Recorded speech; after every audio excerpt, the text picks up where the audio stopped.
Tanpa terasa, saya terakhir ada di sini 2019 mungkin, 4 tahun yang lalu. It's good to be back. Waktu saya diminta untuk share di tempat ini tentang sebuah topik yang dikasih judul Financial Wisdom.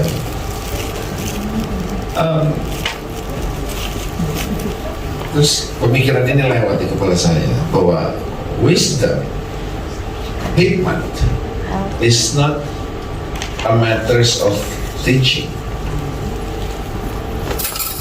Wisdom is not a matters of teaching. Jadi hikmat itu bukan persoalan ngajar. Hikmat adalah persoalan belajar.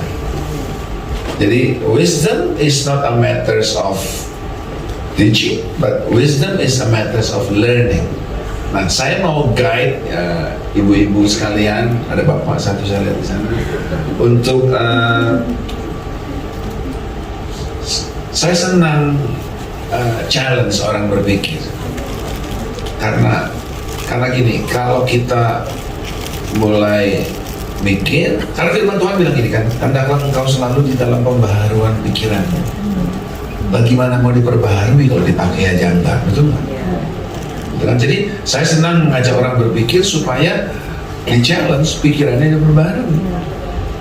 Nah, saya mulai dengan pertanyaan ini, apakah orang berhikmat menjadi bijak atau orang bijak jadi berhikmat? Saya tidak sedang main trik kata-kata, tapi saya mengajak Anda semua untuk berpikir, apakah orang berhikmat terus dia jadi bijak, atau dia orang bijak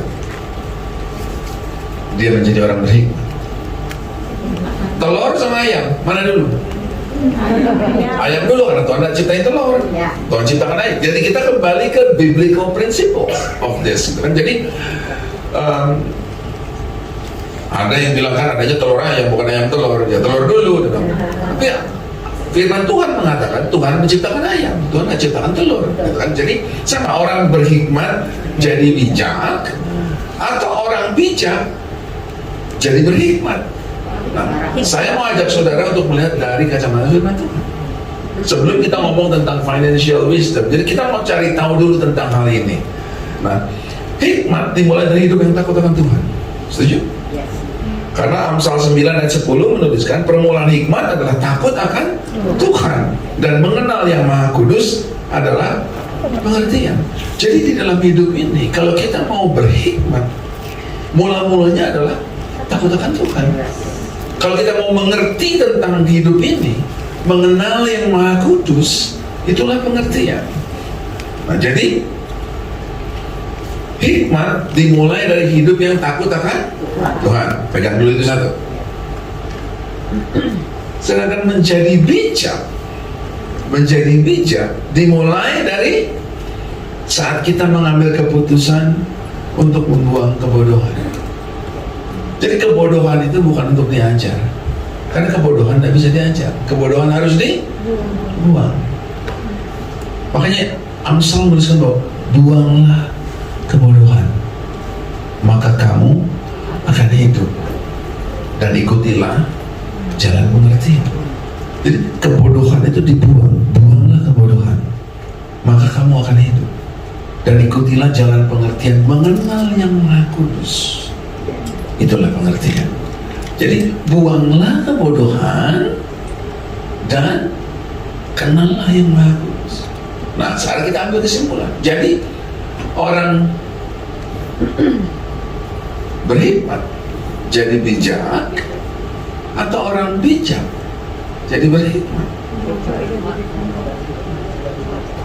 Amsal 1 ayat yang ke-7. Takut akan Tuhan adalah permulaan pengetahuan, permulaan dari hikmat. Betul? Lalu apa alat berikutnya bilang? Tetapi orang bodoh menghina hikmat dan didikan. Jadi orang bodoh bisa diajar nggak? Nggak bisa. Karena kalau orang bodoh, dia menghina hikmat.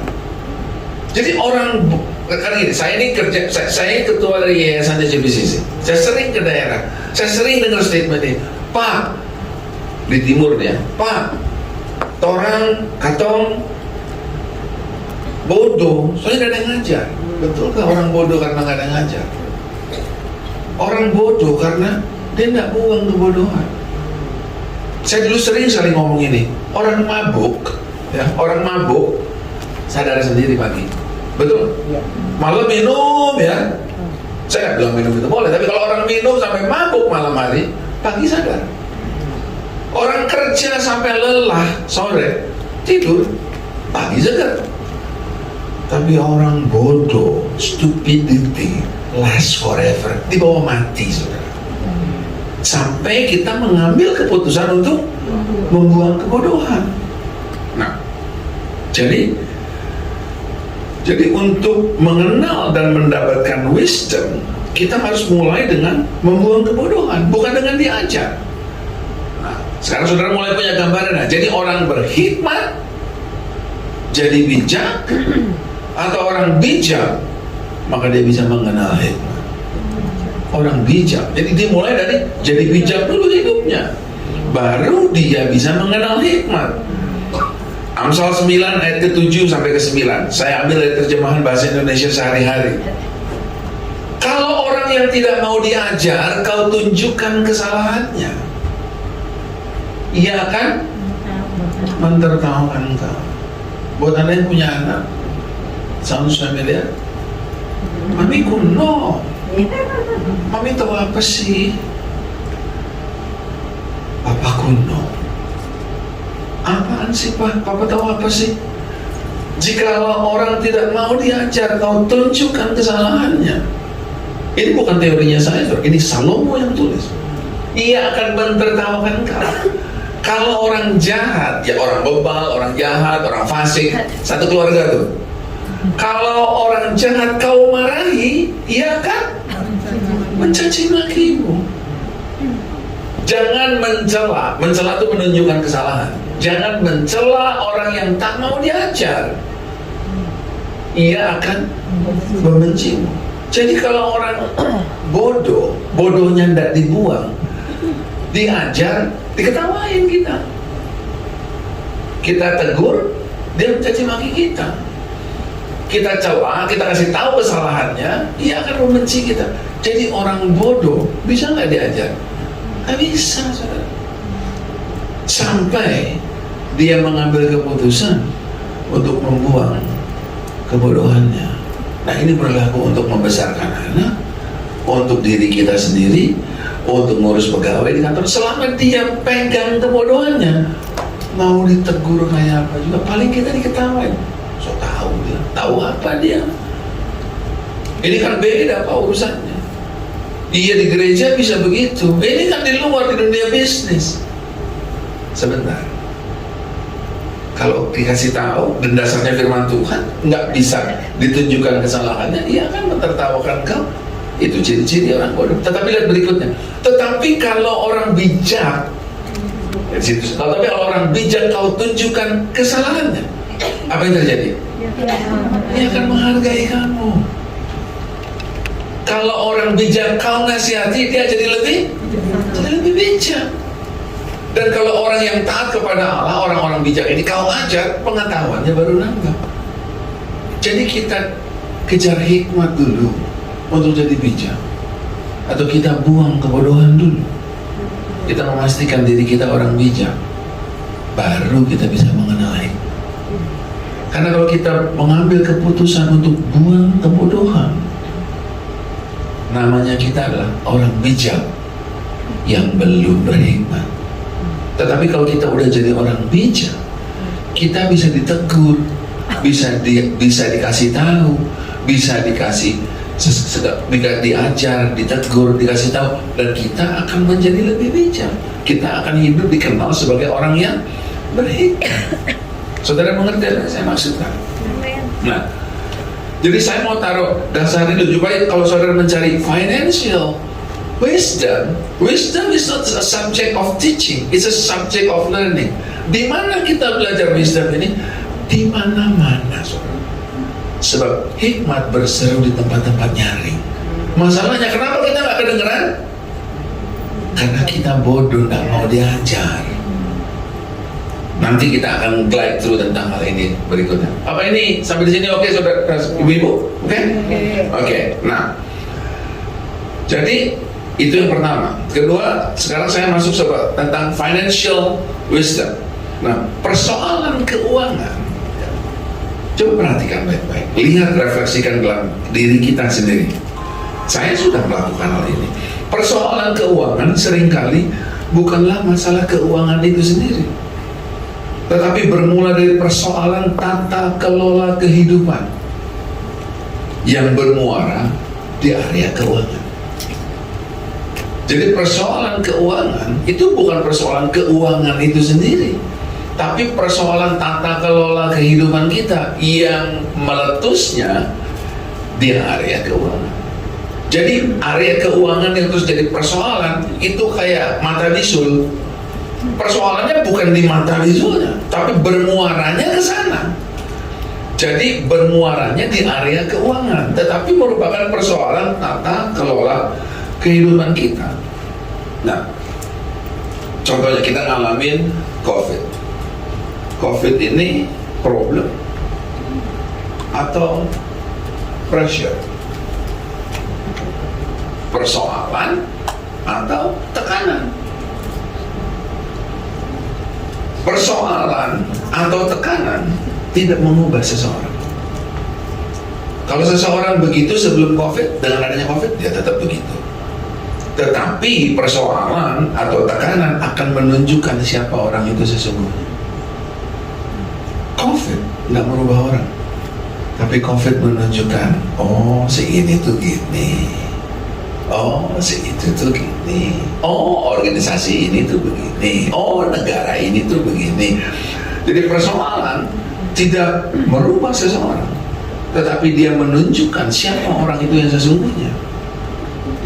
Problem and pressure does not change a man, rather reveal who he really is. Dia itu siapa? Nah, kalau kita mau perubahan baru bisa terjadi kalau kita mengambil keputusan untuk berubah. Sama. Kalau kita mau bijak, baru bisa terjadi kalau kita mengambil keputusan untuk buang kebodohan. Nah, perubahan baru terjadi kalau kita mengambil keputusan untuk mau berubah. Baru kita berubah. Sesumpek-sumpeknya rumah saudara tidak akan berubah. Sampai apa? Sampai saudara mengambil keputusan, either harus saya beresin, harus saya renovasi, atau saya harus pindah rumah. Betul nggak? Selama saudara tidak mengambil keputusan untuk berubah, sesumpak-sumpaknya rumahmu, ya kan tetap sumpah. Sesumpak-sumpaknya pernikahan kita, ya akan tetap sumpah. Sampai apa? Sampai kita mengambil keputusan, it has to change. It change with me. Baru kita bisa mengalami perbaikan dari kehidupan pernikahan kita. Istri saya ada di sini. Namanya orang menikah, pasti ada tension, pasti ada pressure. Kami pernah alami nggak masa sumpah? Pernah juga. Nah, waktu sumpah nggak akan berubah, betul nggak, Tris? Sumpah itu baru berubah waktu kita mengambil keputusan untuk berubah. Kalau saya nggak, sampai ada satu teman bikin sebuah statement yang suka saya ingat-ingat. Kalau lu nggak siap berubah, jangan kawin deh. Kawin itu artinya kamu siap berubah. Karena setiap saat saya harus selalu berubah, karena saya selalu menemukan hal yang baru yang mengagetkan saya. Oh, begini toh. Ya, betul kan? Nah, tadi saya tanya tentang problem sama tekanan. Problem and pressure. Problem has to be solved. Kalau pressure, you don't have to solve pressure. You just have to manage pressure. Jadi buat saya, COVID is not a problem. I just have to manage COVID. Oh, selama COVID masih ada? Ya, waktunya. Kalau disuruh, terlepas saudara percaya apa nggak percaya, saya ya orang suruh vaksin, ya vaksin lah. Suruh pakai masker, ya pakailah. Kalau kerumunan, ya udah kali ini karena COVID masih rame, yang kerumun-kerumun saya menghindar dulu deh. Itu cuma manage. I don't have to solve COVID. I just have to manage the COVID situation. Jadi kita perlu mengidentifikasikan dengan baik ini persoalan atau hanya tekanan. Kalau ini persoalan keuangan, kita mesti solve. Tapi kalau ini hanya tekanan keuangan, kita hanya perlu manage aja. Kita mesti cari tahu akar persoalannya apa. Apakah priority management kita yang salah sehingga waktu COVID jadi meletus tuh di situ. Saudara mengerti apa yang saya maksud? Orang punya perusahaan, karena COVID perusahaannya jadi mengalami persoalan keuangan. Sebentar, persoalan keuangan ini persoalannya sendiri atau muaranya doang? Karena di masa lalu kamu tata kelola keuangannya enggak dijalankan dengan baik, sehingga waktu ada pressure, ada COVID, meletuslah itu semua. Saudara mengerti apa yang saya maksudnya? Nah, apakah ini persoalan keuangan yang kita miliki? Ataukah ini persoalan lain yang kemudian bermanifestasi, bermuara di area keuangan? Contoh, ini saya kasih contoh yang kita saya sering alami karena saya punya anak yang sekolah di negeri Belanda. Kalau saya ke negara 4 musim, kulit saya kering. Pernah ngalamin? Buat saudara yang pernah ke tempat negara dingin, setelah 5 hari seminggu mulai gatel kan? Mulai suka garu-garu. Nah, apakah ini problem kulit saya? Apakah ini problema kulit? Atau ini sedang terjadi tekanan atas kulit saya? Sebab kalau di Jakarta saya nggak ngalamin. Saya mau ajak saudara untuk melihat dengan jelas problem or pressure. Saya ke Eropa gatal-gatal. Ini problem kulit saya atau pressure? Pressure. Karena di Jakarta kita nggak ngalamin. Kalau ini hanya pressure, I just need to manage this. I don't have to solve this. Karena kalau saya pulang ke Jakarta, urusannya beres. Yang kedua, apakah ini persoalan kulit saya atau ini muara dari persoalan yang lain yang bermuara di kulit saya? Mandi terlalu sering misalnya. Karena kita di Indonesia mandi pagi sore. Sekarang kita ngerti kenapa bule-bule mandi sehari sekali, kadang 2 hari sekali. Nah, tapi kalau dia bawa gaya itu untuk ke Asia, ya bau lah, keringatan terus soalnya kan. Saudara mengerti apa yang saya maksud? Tentang manage sama solve the problem sama manage the tension. Nah, persoalan itu di kulit sendiri atau di area lain, muaranya di kulit. Karena mandi terlalu sering, karena sabun yang terlalu keras. Kalau di sini kita mandi maunya kulit sampai keset, betul kan? Sabun yang alkalinya banyak. Nah, kalau kita ada di negara yang bermusim ini, nggak bisa kita pakai sabun itu. Kita mesti pakai sabun yang lebih lembab. Nah, sabun yang lebih lembab dipakai di Indonesia, licin kayaknya habis mandi kayaknya nggak bersih, licin terus. Saudara mengerti apa yang saya maksud? Pernah punya pengalaman seperti ini? Atau pelembab yang kurang? Jadi persoalannya persoalan kulit atau persoalan lain? Muaranya di kulit. Nah, analoginya ini persoalan keuangan atau persoalan lain nih yang bermuaranya di area keuangan. Then we are looking for financial wisdom. Ketahuilah, wisdom ada di mana-mana. Bisakah kita menangkap wisdom? Kita tidak bisa tangkap wisdom kalau kita belum mengambil keputusan untuk membuang kebodohan, jadi orang yang bisa diajar, jadi orang yang bisa ditegur, jadi orang yang bisa dikasih tahu. Karena kalau nggak bisa, kita namanya orang yang bebal. Seorang suami yang nggak bisa diomongin, namanya suami bebal. Biar IQ-nya 150, namanya suami bebal. Seorang istri nggak akan diomongin. Dia boleh jadi istri yang paling pinter, sekolahnya S2, S3, S berapa lah, title-nya banyak, tapi nggak pernah diomongin. Ya istri yang bebal. Seorang manajer perusahaan, anak buahnya banyak, perusahaannya sukses, tapi nggak pernah diomongin. Ya manajer bebal. Saudara mengerti apa sih? Jadi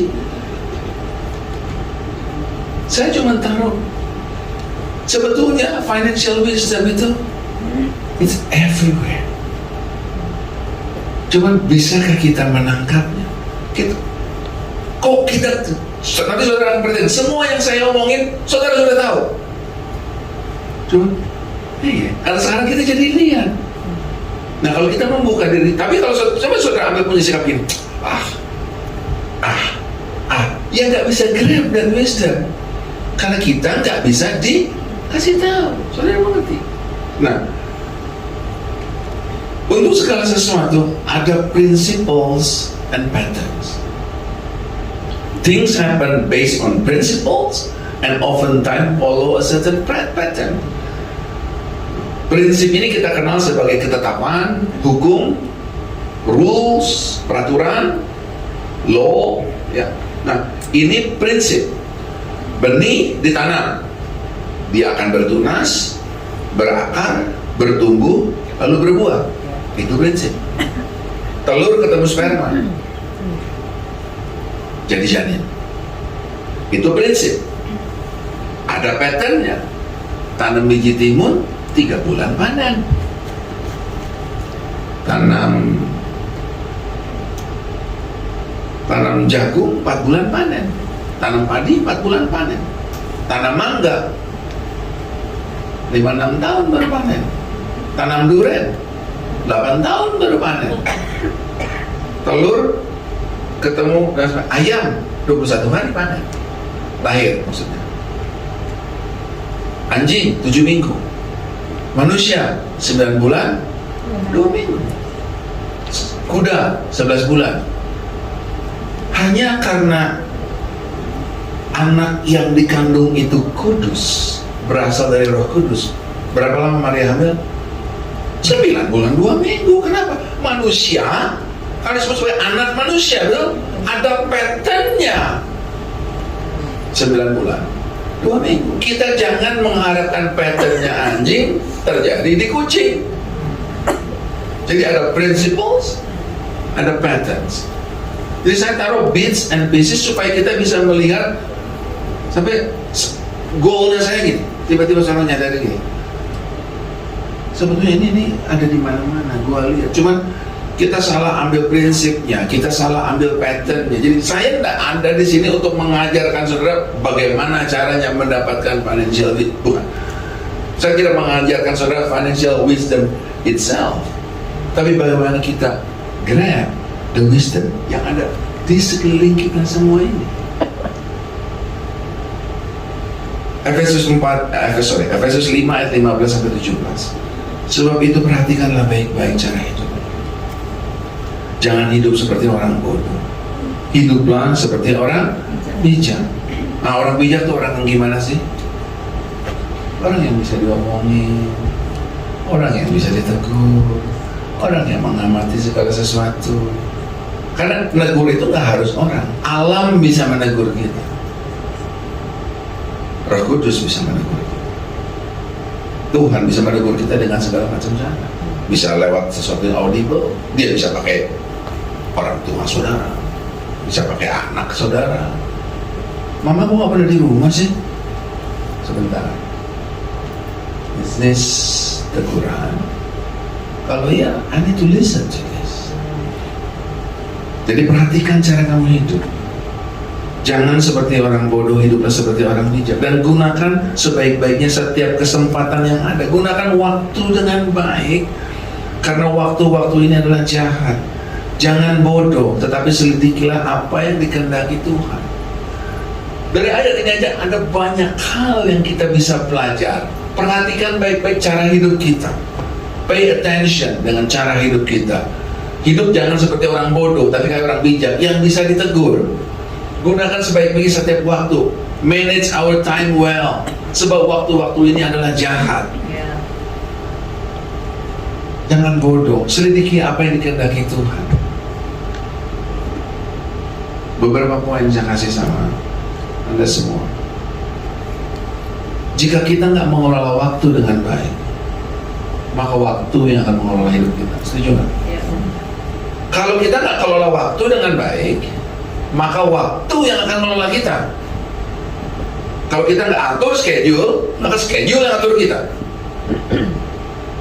Dan ketahuilah bahwa waktu ini adalah waktu yang jahat. Jadi saudara, izinkan yang jahat mengatur hidupmu. So the thing that can go wrong will go wrong at the right time. Kenapa? Karena yang jahat yang mengatur hidupmu. Kalau aki mobilmu nggak pernah diperiksa, aki mobilmu akan mati waktu kamu lagi parkir di basement, mobilmu mentik, lagi di pojok, madep ke depan, jadi nggak bisa ngejumper. Orang bilang udah jatuh ketimpa tangga, ketimpa macet.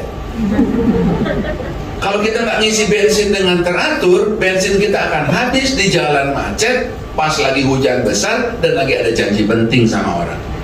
Sounds familiar? Aduh, hari ini hell break loose. Ampun deh gue. Coba kita selidiki baik-baik. Karena kita tidak mengelola waktu. Waktu yang sekarang mengelola kita. Nah, seringkali kita abaikan waktu hanya karena dia kecil. 5 menit doang. 5 menit, 1 detik, 1 menit, 1 hari, 1 tahun, semua sama penting. Apakah 1 tahun lebih penting daripada 1 bulan? Mau tanya 1 tahun, tanya sama anak-anak kelas. Apa artinya 1 tahun? Oh, kalau 1 bulan kalah penting sama 1 tahun. Tanya 1 bulan sama ibu-ibu yang melahirkan prematur. Apa arti 1 bulan? Apakah 1 bulan kalah penting dari 1 tahun? 1 hari, apakah 1 hari jadi nggak penting?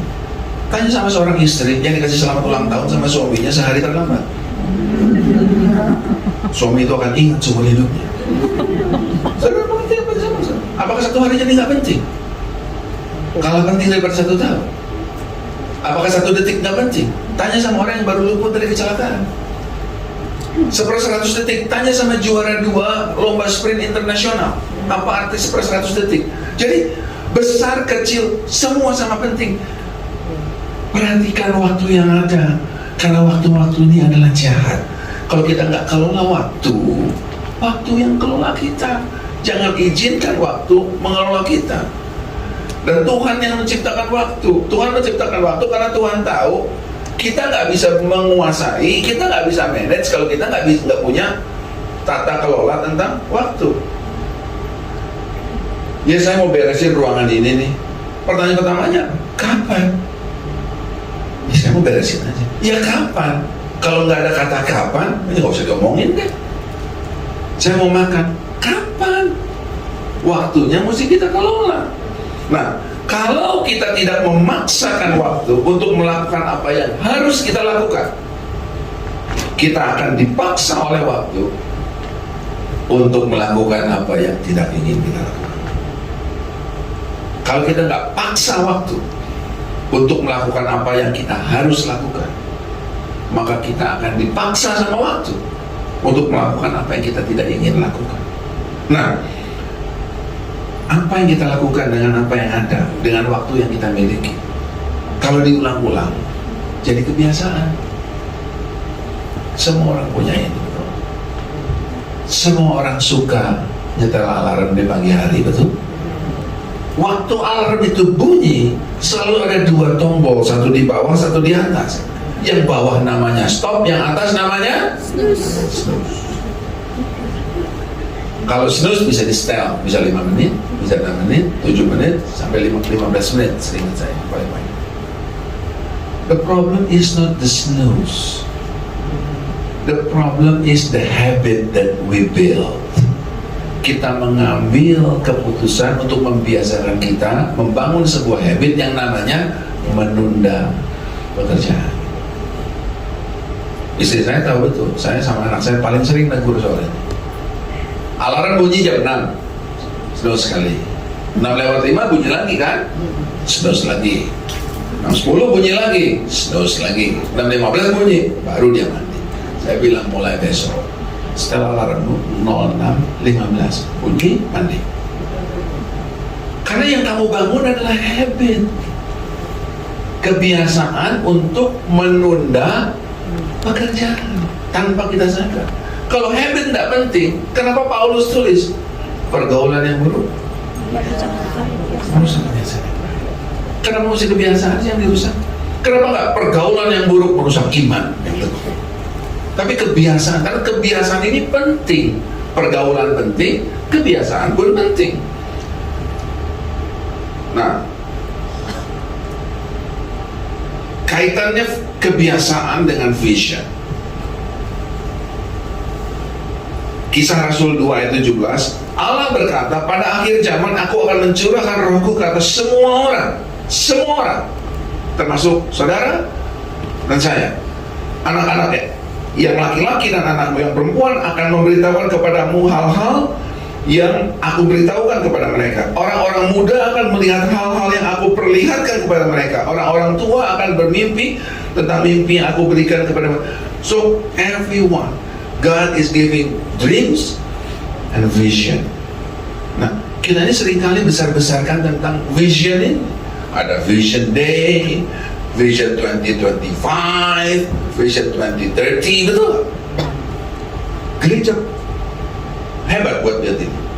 Nggak cuma gereja, organisasi pintar untuk bikin ini. Bahkan kita, setiap bulan Desember, kita bikin apa? Tanpa kita sadar. Vision for next year. Resolusi tahun depan. Nah, vision will determine your direction. Aku punya visi nih untuk tahun depan, mau kurusan nah itu directionnya. Betul lah? Vision itu directionnya. Aku tahun depan mau jadi lebih sabar, itu directionnya. Aku tahun depan mau turunin berat badan, itu directionnya. Aku tahun depan kepengen ini, itu directionnya. Seberapa jauh kita bisa maju? Our habit, divine. Next slide. How far we will go? Jadi vision menentukan directionnya. Tapi kebiasaan kita yang menentukan seberapa jauh kita maju.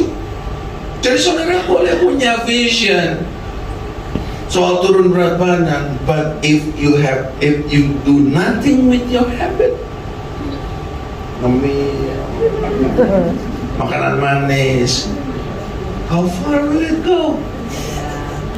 Kalau kita mau rubah directionnya, punya visi saya mau jadi orang yang lebih sabar, tapi kita nggak ubah habit kita untuk punya waktu personal, punya saat teduh, how far will it go? Jadi vision and habit. Kebiasaan apa yang sedang kita bangun? Yeremia 13 ayat 23 dari terjemahan bahasa Indonesia sehari-hari. Dapatkah orang Ethiopia mengganti kulitnya atau macan tutul mengubah belangnya? Masakan kamu dapat berbuat baik, hai orang-orang yang membiasakan diri berbuat jahat? Masakan kamu mau bilang mau hidup disiplin, kamu yang membiasakan diri hidup enggak pernah disiplin? Masakan kamu bisa menurunkan berat badan buat kamu yang membiasakan diri makan melulu? Masakan kamu bisa menjadi orang yang sabar buat orang yang membiasakan diri untuk get agitated begitu cepat? Kebiasaan apa yang sedang kita bangun? Masakan kamu bisa jadi orang yang tepat waktu kalau setiap pagi bangun tidur pakai snooze? Habit start with us. Dari hal-hal yang seperti ini yang perlu. Kalau saudara perhatikan dari tadi saya ngomong, tidak ada yang saya ngomong hal yang baru, betul? Semuanya kita kenal, but I just put it all together supaya kita bisa melihatnya dengan jelas. Nah, seperti lalang dan gandum, dua-duanya akan tumbuh. Demikian juga kebiasaan baik dan kebiasaan buruk, dua-duanya akan tumbuh, akan naik kelas. Orang sabar akan menjadi semakin sabar, semakin sabar, semakin sabar. Orang suka memberi, semakin lama akan semakin suka memberi. Orang yang suka marah, makin lama akan menjadi semakin marah. Karena kucing kecil jadinya kucing besar, anjing kecil jadinya anjing besar. Nah, ada kucing kecil jadinya anjing besar, anjing kecil jadinya kucing besar. Anjing yang ngomongnya kecil, waktu dia gedean dikit, ngomongnya makin kencang, betul. Kucing yang waktu kecil ngeongnya pelan, semakin lama dia akan mengeong semakin kencang. Nah, kebiasaan adalah perbuatan yang dilakukan berulang-ulang. Perbuatan berulang-ulang dilakukan bersama-sama, yang dilakukan berjamaah, namanya jadi sebuah budaya. Nah, tanpa kita sadar, kita ini ada di budaya. hidup seperti apa.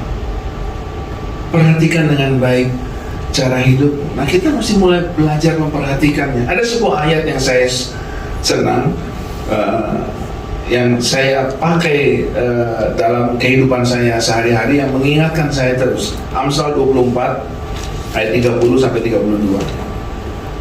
Waktu Salomo bilang, aku melalui ladang seorang pemalas dan kebun anggur yang tidak berakal budi. Saya bukan mau ngomong soal pemalasnya. Dia ngomong gini di ayat yang ke-32.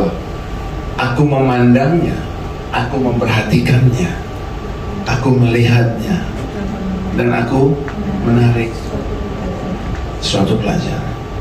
Kalau kita membiasakan seperti apa yang Salomo lakukan, lihat segala sesuatu, aku memandangnya, aku memperhatikannya, aku melihatnya, dan mengambil sebuah pelajaran. Dan kalau kita membuka diri kita untuk jadi orang yang mau diajar, membuang kebodohan, mau diajar, mau ditegur oleh situasi, oleh keadaan, oleh apa yang kita lihat, maka kita bisa grab dan wisdom, karena kita udah jadi orang yang bijak, yang bisa menerima semua teguran, pelajaran, didikan, tanpa kita mentertawakannya dan menghindarinya. Dan hikmat itu ada di mana-mana. Yakobus 1 ayat ke-5, tetapi apabila di antara kamu ada yang kekurangan hikmat, hendaklah ia memintakannya kepada Tuhan, yang akan memberikan kepada semua orang dengan murah hati dan tidak membangkit-bangkit, maka hal itu akan diberikan. Jadi financial wisdom itu ada di mana-mana. Cuma masalahnya kita bisa absorb that wisdom or not. Tuhan itu murah hati dan tidak membangkit-bangkit. Hikmat itu ada di mana-mana. Bisa nggak kita memperhatikannya dan mengambil sebuah pelajaran? Karena hikmat itu ada di mana-mana. Di mana ada hikmat? Contoh, di setiap prospektus dan di setiap polis asuransi ada hikmat di belakangnya. Gimana caranya klaim asuransinya, tapi kita baca. Jadi masalahnya kita, kok bisa sih lo kebir? Ya gue baca dan dituliskan. Kok bisa sih caranya? Kok kamu bisa tahu itu? Nah, saya baca. Di amplop statement bank yang sudah terima, nanti pulang lihat amplop statementnya bank yang sekarang. Betapa banyaknya hikmat yang mengajarkan saudara tentang ada penipuan di luar sana. Ya kan? Coba lihat amplopnya statement nanti di rumah. Buat saudara yang punya statement amplop di rumah, lihat amplopnya. Hati-hati penipuan. Jangan pernah kasih PIN Anda kepada orang. Bank tidak pernah meminta Anda untuk memberikan data-data pribadi, betul nggak? Ya. Itu apa? Itu hikmat. But can we grab that wisdom? Di dashboard mobil ada hikmat. Fasten seatbelt. Di jalan tol ada hikmat. Jangan mengemudi di bahu jalan. Bahkan di kota rokok ada hikmat. Merokok berbahaya bagi kesehatan, menyebabkan kanker paru-paru dan menyebabkan kerusakan janin. Tetapi orang bodoh menghina didikan. Betul nggak? Jadi persoalannya ada di wisdomnya atau ada di jadi bijak?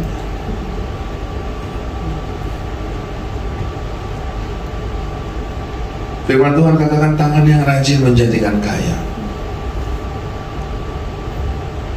Siapa yang memberi kepada yang memerlukannya, lalu utangi Tuhan. Salomo yang tulis. Ini firman Tuhan yang ditulis di buku yang sama, yang menjadi dasar keselamatannya kita yang kita percayai. Betul nggak? Barang siapa memiliki anak, yang memiliki hidup. Ya, amin. Betul nggak? Tapi ini kan firman Tuhan yang sama ditulis dalam kitab buku yang sama. Dia bilang, tangan yang rajin menjadikan kaya. Siapa memberi kepada yang memerlukannya, dia memiliki Tuhan. Tapi kita pegang ayatnya yang mana? Yang kita belajar dari guru TK kita dulu. Hemat, pangkal, kaya. Nggak ada ayatnya, saudara. Hemat pangkal kaya itu tidak ada ayatnya. Yang ada rajin pangkal kaya. Siapa yang suka memberi akan diberi. Jadi financial wisdom, Tuhan siapkan segala sesuatu untuk saudara, udah ada di mana-mana. Pagi hari ini kita belajar gini. Mari kita buka hati dan pikiran kita untuk itu. Aku melihatnya, aku memandangnya, aku menarik sebuah kesimpulan. Oh iya, ini kan ngajarin saya. Kita belajar, kita tanya sama orang yang you bikin gini gimana caranya? Kita nggak selalu bilang ini, ya itu kan di gereja bisa gitu, ini kan di perusahaan nggak bisa. Oh jadi firman Tuhan berlaku di gereja tapi nggak berlaku di perusahaan? Kan enggak. Jadi biasakan untuk lihat segala sesuatu yang tertulis. Sebab Yesus tadi bilang sebab ada tertulis. Saudara sampai rumah nanti saudara search di Eastward saudara. Sebab ada tertulis dan keluar berapa kalimat sebab ada tertulis. Jadi untuk kita bisa mengatakan itu, untuk kita bisa mengatakan sebab ada tertulis, kita mesti pernah baca. Kalau kita nggak pernah baca, nggak pernah tahu bagaimana kita bisa mengatakannya sebab ada tertulis. Kalau saudara baca prospektus atau saudara baca tulisan-tulisan kecil yang ada di belakang polis asuransi saudara, waktu saudara lakukan sesuatu, terus dia bilang, oh ini nggak bisa, nanti dulu, ini sebab ada tertulis. Nah bagaimana kita bisa ngomong sebab ada tertulis kalau kita baca aja enggak? Berapa banyak orang yang baca manualnya HP sebelum pakai HP?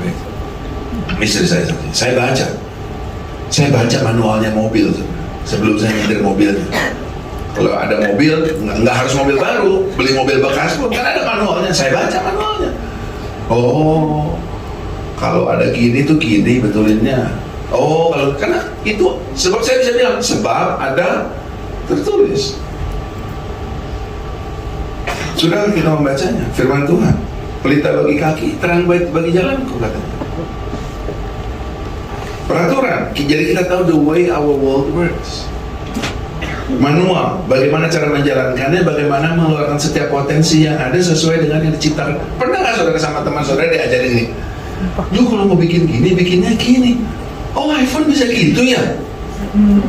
Sebab ada di manualnya, cuma kita nggak membacanya. Nah kalau kita nggak membacanya, kita tidak bisa mengatakannya sebab ada tertulis. Dan biasakan membuat segala sesuatu tertulis. Biasakan membuat perjanjian secara tertulis. Ini yang seringkali sebagai orang Kristen kita nggak lakukan. Dia kan, hanya karena dia duduk sebelah kursimu di gereja, bukan berarti saudara nggak bikin perjanjian tertulis dengan dia. Saudara menikah sama suami dulu kan bikin perjanjian tertulis, betul nggak? Namanya akta pernikahan. Halo, betul. Jadi biasakan membuat segala sesuatunya tertulis. Nah saya akan akhiri dengan ini. Terlepas dari ini semua, terlepas dari tahun 2023 yang orang katakan it is, dari tahun lalu kan kita katakan it is going to be a gloomy year. Tapi sebelum kita bahas ini, coba saudara pikirkan. Sejak tahun 2002, jangan terlalu jauh, kalau kejauhan kita nggak bisa ingat. Sejak 2010 deh, 12 tahun udah kan? Di tahun mana saudara pernah baca review di koran, di forecast, di news forecast, di majalah-majalah tentang financial yang bilang ini, next year it's going to be a great year. Tahun 2019 dibilang 2019 akan jadi masalah. Terus tahun 2020 ada COVID, we glide okay.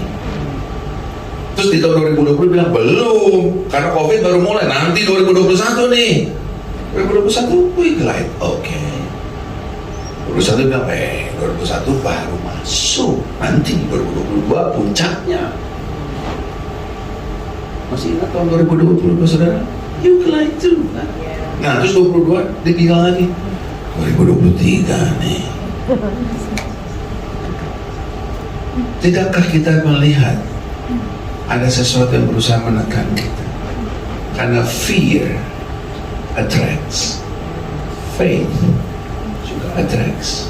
Daud bilang apa ya, Ayub bilang apa yang ku takutkan itulah yang menimpa. Dan Tuhan bilang, terjadilah sesuai dengan iman. Nah, kita mau pakai faith atau kita mau pakai fear? Karena fear will attract the negative, faith will attract the positive. Pilihan ada di tangan kita. Choose wisely. Nah, saya mau akhiri dengan pengertian ini. Ayat yang kita kenal semua, cuma saya baca dalam terjemahan bahasa Inggris. Yeremia 29 ayat 11. Tuhan bilang gini, for I know the thought that I have for you. Karena bahasa Indonesianya bilang rancangan ada pada hubungan kamu. Saya mau pakai ini supaya lebih rendah. Dia bilang, for I know the thought that I think towards you. Pikiranku mengenai kamu, dia bilang, says the Lord. The thought, pikiran damai, dan bukan pikiran kecelakaan, pikiran yang jahat. To give you future and hope. 2023 onward is your future. Dan Tuhan udah bilang, I give you future and hope. I know the thought that I have for you. Seperti Salomo bilang, rajin maka kaya. Tapi guru TK kita bilang hemat maka kaya. Kita mau dengar yang mana? Firman Tuhan, bukan? Nah, firman Tuhan bilang, for I know the thought I have for you, the thought of peace, not of evil, to give you future and hope. Ada kolumnis bilang 2023 is going to be a gloomy year. Saudara mau pegang yang mana? Hemat maka kaya atau rajin maka kaya? Firman Tuhan atau hikmat manusia? Pilihan di tangan saya. What kind of thought? The thought yang kita semua kenal. This is my final verse. Kejadian 1 ayat 25. Saudara perhatikan, di ayat 26 Tuhan punya pikiran. Berfirmanlah Tuhan, baiklah kita menjadikan manusia menurut gambar dan rupa kita. Belum dibikin kan? Masih dipikirin. Kayaknya yuk kita bikin manusia menurut gambar dan rupa kita, supaya mereka berkuasa atas ikan, supaya mereka menang deh di dunia, gitu kan? Itu pikirannya Tuhan. The plan. Kemudian maka Tuhan menciptakan. That's the act. Maka Tuhan menciptakan manusia menurut gambar Allah diciptakan di laki-laki dan perempuan. Setelah He has plan, He act. Nah, kenapa saya jelasin ayat ini? After He plan, He act. After He act, Dia tak cuma bikin. Allah memberkati mereka. He establish. Dia berkati mereka. Lalu Tuhan berfirman kepada mereka, beranak cucu dan bertambah banyak, penuhilah bumi, taklukkanlah itu, berkuasalah atas ikan di laut, atas burung di udara, atas segala binatang yang lain di bumi. Itulah saudara dan saya.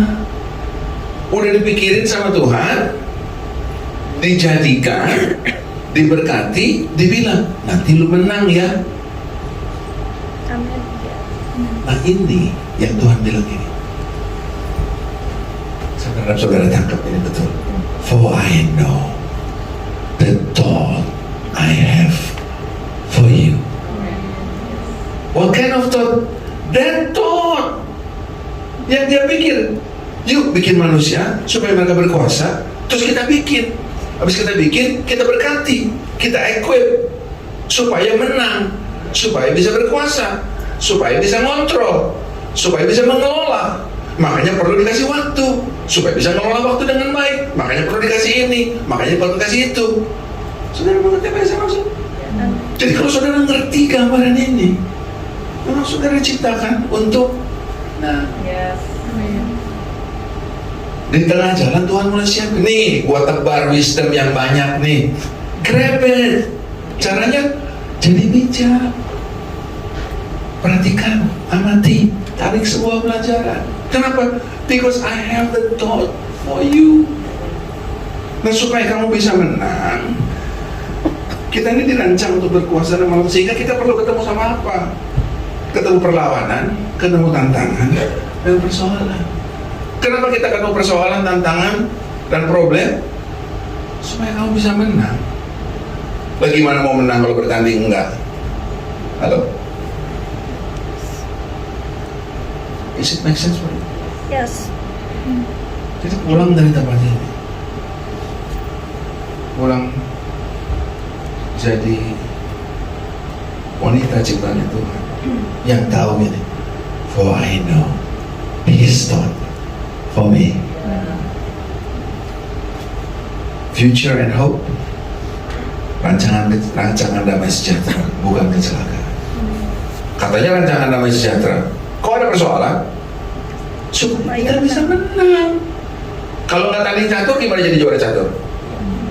Kalau nggak tanding badminton, gimana jadi juara badminton? Bagaimana kita bisa menaklukkan dunia kalau nggak ada yang lawan? Yang menang WO. Kan nggak begitu Tuhan maunya kita. Sudah nanti bahasa-bahasa. Amen. Jadi saya berharap kembali dari sini. Dan semua yang saya katakan tentang all the wisdom, kita semua sudah tahu. I just put it together with a new perspective sekarang. Pulang dari tempat ini knowing that pikiran dan Tuhan tentang kita. Persoalan, sehingga kita bisa bilang tentang persoalan, problem, bring it on, bring it on.